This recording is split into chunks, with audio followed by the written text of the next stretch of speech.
So basically, we write to TUSLA. So the first thing we're looking for is kind of general information about, firstly, whether or not they actually hold personal data about you. Access to information is kind of an iterative process. So you find out something, you get a clue, you either kind of push for more access or you look for something else.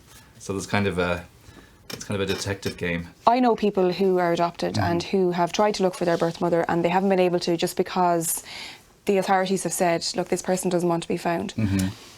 Where does the law stand when it comes to the right to information of the adopted person versus the right to privacy of the birth mother? The way things work with information that relates to more than one person is that you're still entitled to your own personal data, but that can't adversely affect the rights and freedoms of other people.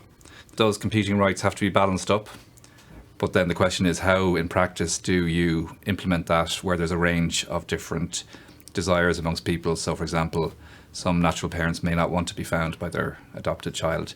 Some may be actively looking. So I think that's a tricky one, because the balancing test has to be done on a case-by-case basis. And we see a lot where TUSLA is just redacting large swathes of information. And obviously you are fully aware and you know, and you've met your birth mother, so you're actually one of the lucky ones.